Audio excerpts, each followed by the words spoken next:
Baiklah Bapak dan Ibu, saya mempersingkat waktu saja.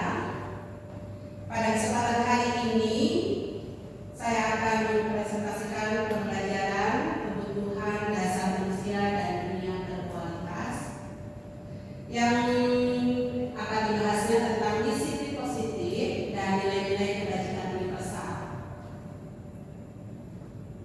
Di mana di disiplin positif dan nilai kebajikan universal kita Bapak dan Ibu sudah mungkin tahu, sudah pernah mengaplikasikannya dalam lingkungan sekolah atau minimal di lingkungan kelas yang kita ajar.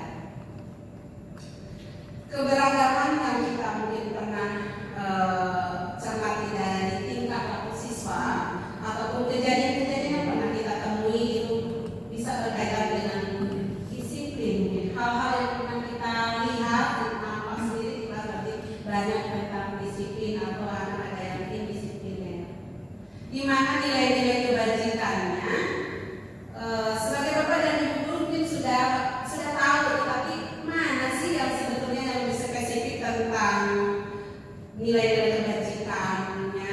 Yang pertama di sini ada tentang profil pelajar Pancasila. Mungkin anak kita sudah melaksanakan sholat, sudah ketemu dengan guru mungkin ketika itu mengucapkan salam. Ternyata itu termasuk kepada beriman dan bertakwa kepada Tuhan yang Maha Esa, berakhlak mulia, mandiri. Nah, terkadang mandiri itu bukan hanya dia bisa untuk dirinya, namun bisa berbagi mandiri, umpama dia sudah mampu. Tetapi ketika ada teman yang tidak mampu, ya saling ada gotong royong.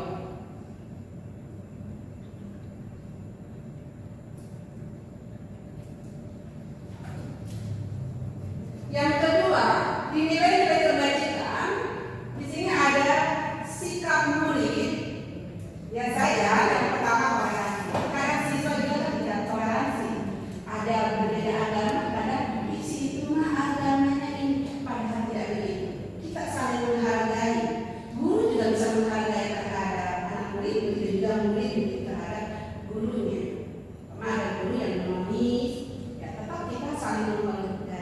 Tidak kita mencibir atau menyeleweng. Keduanya integritas, mandiri, menghargai, antusias, empati, pengetahuan, kreativitas, kerjasama, dan percaya diri. Yang selanjutnya, yang ketiga ada 9 pilar karakter yang disebut Indonesia Heritage Foundation. Yang pertama cinta Tuhan. Yang kedua kemandirian dan tanggung jawab, ketika kejujuran. Jadi itu harus tertanam pada diri anak kita. Karena di sini kita ibaratnya membudayakan positif, nilai-nilai kebajikan yang seharusnya itu dimiliki oleh siswa kita. Dan gurunya juga sama, harus terbentuk budaya positif agar semua orang yang ada di sekolah SMA 1 ini bisa semuanya tercipta dengan budaya-budaya atau nilai-nilai yang kebajikannya nampak, bukan hanya saling membuli atau apa, tidak. Karena kita itu bukan cerminan dari karakter Pancasila.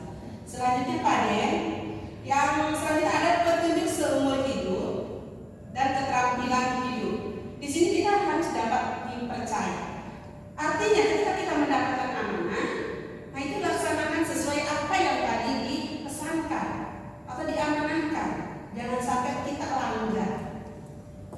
Lurus hati, ya lurus hati kalau yang kita sudah amanah, insya Allah apapun juga yang terbaik dari menjauhi semua larangannya, mendekatkan berarti kita jalankan perintahnya. Itu kan intinya kalau semua orang memegang teguh tentang agamanya, insya Allah kita berjalan dengan baik.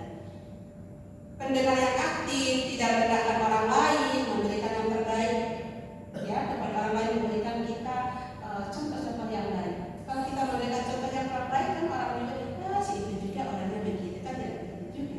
Namun kalau kita sikapi apapun juga, kita tetap harus berikan yang terbaik. Jangan kita membalas kalau orang itu memang tidak berbuat baik terhadap kita.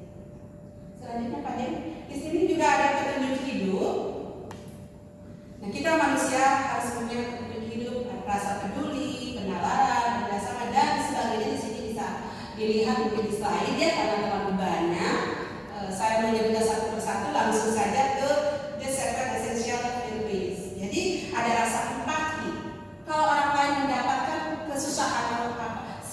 setidaknya kita rasa empati. Iya, oh iya ini ikut ya, maksudnya perhatian ada. Bagaimana kalau orang terkena musibah, kalau kita cuek, kurang perhatian, intinya kan tidak peduli. Ada rasa kepedulian terhadap sesama ataupun tetangga kita setidaknya. Jadi kalau di sekolah mungkin sesama teman kamu di kelas ada orang yang sedih, dibantu, kenapa tanya dulu. Kalau kita mampu ya bantulah di saat. Ya. Selanjutnya Pak Denny, di sini juga ada peduli, rajin, integritas dan rasa hormat. Itu merupakan kepada nilai-nilai kebajikan yang harus kita sebagai guru memberikan contoh suri tauladan kepada anak didik kita ketika di sekolah. Cara pakaian yang salah kita berikan, dan pembacanya ya begini. Diberi pandangan. Mungkin kalau manusia terlahir sempurna, insya Allah kita semuanya juga akan sempurna. Sudah Allah memberikan sempurna manusia di sini. Tinggal kita menyikapinya ketika kita di dunia membawa kemana diri kita sebenarnya. Ya.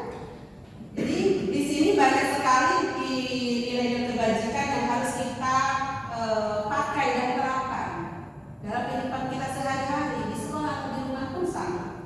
Gitu. Apalagi di sekolah seorang guru harus memberikan contoh-contoh yang baik kepada anak didiknya. Karena kenapa anak didik kita untuk kedepannya akan menjadi dikemas pemimpin masa depan yang berakhlak, yang berkarakter Pancasila. Semuanya terimput pada karakter Pancasila itu. Jangan sampai anak dalam negeri berarti tidak termasuk pada karakter Pancasila. Lanjutkan Pak Denny sedikit nanti Pak Denny. Tentang di sini sebenarnya ada restitusi 5 posisi kontrol. Rata-rata guru bukan di SMK 1 saja, biasa ibu juga dulu mengatakan hal yang seperti itu sebelum tahu di materi calon guru penggerak. Banyak posisi guru, terkadang langsung kalau posisi penghukum langsung kamu bully. Kamu yang salah, matanya melotot, bahasa tubuh berkata, ya, nada tinggi suara, tidak pernah dia merasa rendah hati, merasanya tinggi saja, ambisi dan sombong. Itu seorang guru yang penghukum, belum tahu bagaimana memberikan tauladan yang baik kepada anak didik. Setelah ibu masuk di CGP ternyata oh iya ya, kalau kita seorang penghukum kita merasa benar, ternyata jadi kita kalau diintrospeksi banyak yang salahnya. Selanjutnya Pak Denny di sini ada restitusi 5 posisi kontrol selain yang tadi penghukum, ada pembuat merasa bersalah. Dulu kalau ada merasa bersalah, karena keseringan terlambat, kamu gimana sih sebenarnya? Orang tua kamu ketika kamu kesiangan, kamu tidak. Jadi nadanya nada merasa bersalah bagi seorang guru. Coba kamu lakukan kamu benar apa tidak? Salah tidak? Melanggar aturan tidak? Pasti kan begitu. Tapi nadanya nada lembut, tapi merasa bersalah gitu perasaannya kan. Aku itu salah ini, mungkin itu nadanya kan begini. Selanjutnya pada yang ketiga sebagai teman, guru sebagai teman. Ada juga yang guru sebagai teman, mungkin bahasanya juga ada senyum atau pelan atau merasa bersahabat atau merasa dipegang jadi dielus atau apa. Jadi ada perasaan sebagai teman. Tapi sering sekali ke penghukumnya tidak merasa bersalah. Teman jarang sekali. Guru tidak mau menjadikan sebagai teman biasanya, agak beda. Selanjutnya Pak Den sebagai pemantau selalu mengawasi gerak-gerik kalian. Apapun selalu diperhatikan oleh guru. Kamu kalau apa-apa, ibu lihat kamu kemarin tidak mendapat tugas. Soal kamu mau terus guru itu ternyata tersisa. Padahal tidak begitu seharusnya. Ada posisi yang lebih ideal yaitu manajer. Ya, di manajer posisi bukan hanya untuk sekedar guru saja, namun itu untuk memanage siswa kita agar bisa untuk dirinya di kemudian hari. Bukan gurunya sebagai manajer berkuasa tegas ini, bukan. Tetapi itu anak didik kita yang kita sebagai manajer itu anak didik kita agar kehidupan masa depannya dia bisa memanage dirinya mana yang baik, mana yang salah. Jadi bisa mengatur dirinya. Itu saja yang dapat saya sampaikan. Mungkin nanti dilanjut materi tentang segitiga restitusi, cara memvalidasinya atau bagaimana solusinya oleh Pak Denny dari SMP 1 untuk kelanjutan. Saya hanya sampai ke 5 posisi kontrol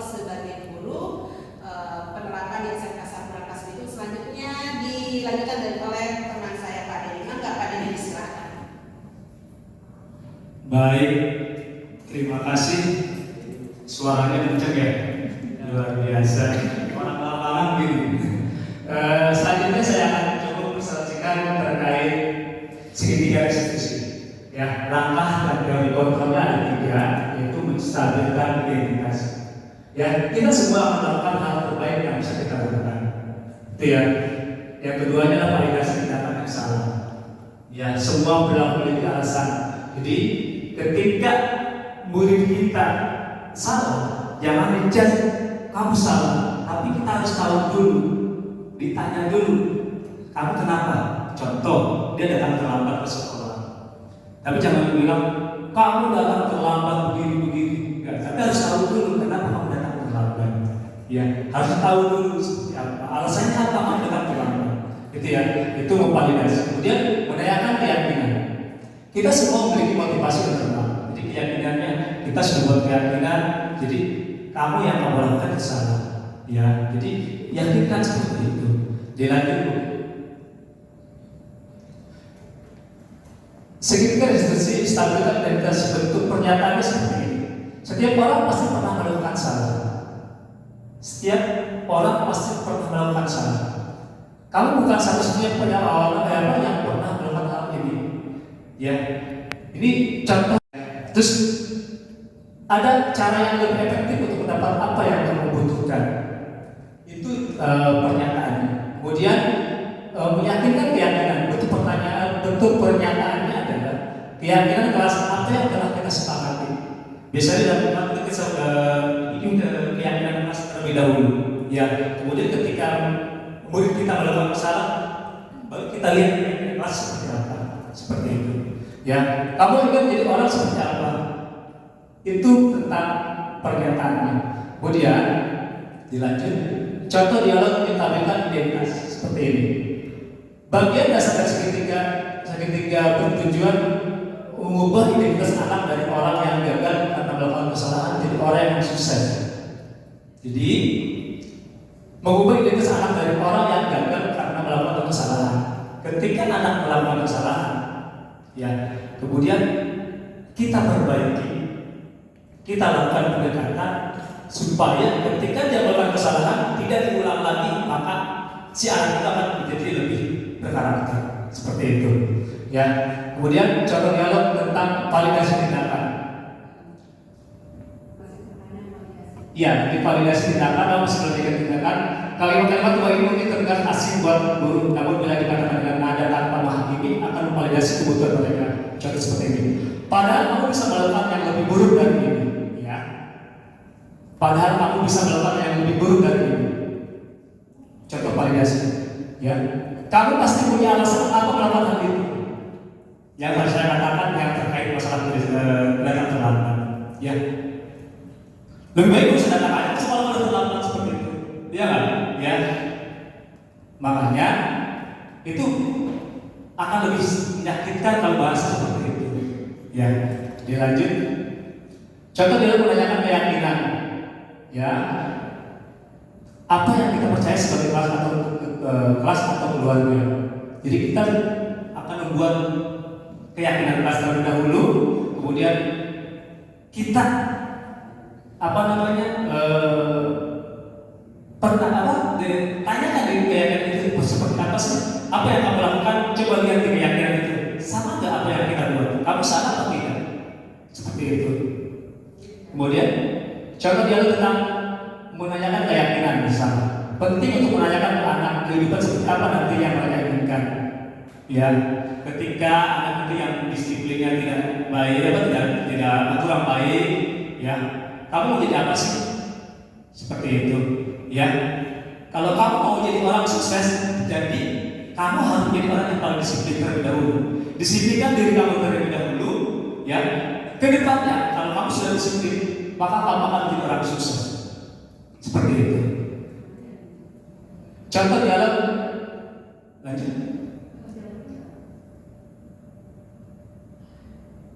Sudah, nah ini masih yang pada saya ulang.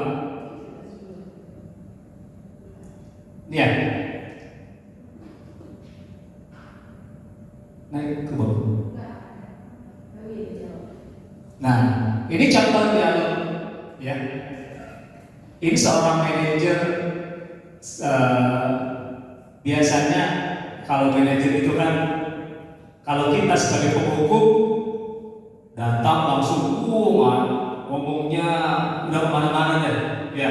Tapi kita kalau seorang manajer pasti bahasanya tidak seperti itu. Dia akan lebih baik.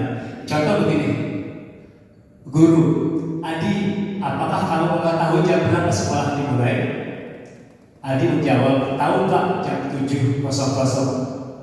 Terus guru bertanya lagi, iya, jadi kamu terlambat. Kira-kira bagaimana kamu akan memperbaiki masalah ini?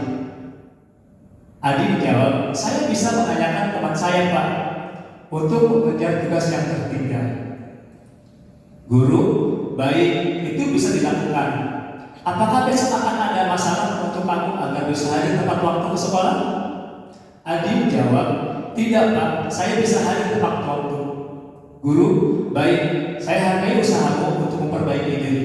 Bagaimana perasaan guru diperlakukan seperti itu? Ya, jadi di manajer ini lebih tegas, lebih nyaman ke anak didiknya, gitu ya. Tapi beda dengan versi penghukum, ya. Kalau penghukum udah rambut panjang, rapi ke potong, iya nggak? Ya, terus bajunya nggak masukin. Kamu dapat lama ini bahasa itu kalau menghukum langsung. Nah, yang saya lakukan seperti itu Bu, sebelum saya untuk CGP.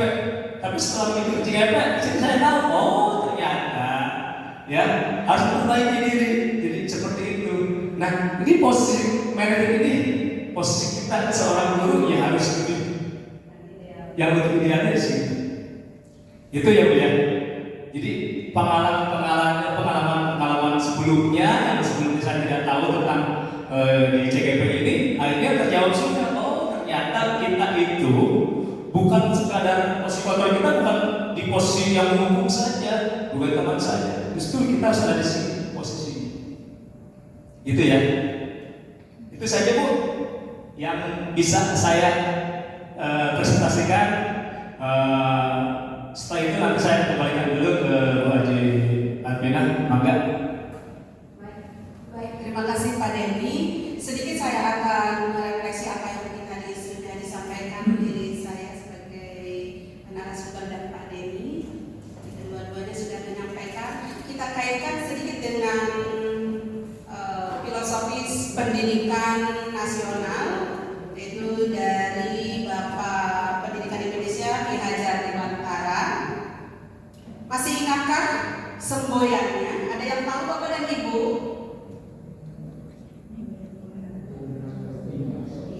Ingarso Sultulodo Ikmadio Mangkarso Tuturi Handayani. Baik, terima kasih Bapak dan Ibu, pintar semua. Seorang guru pasti bisa menjawabnya ya.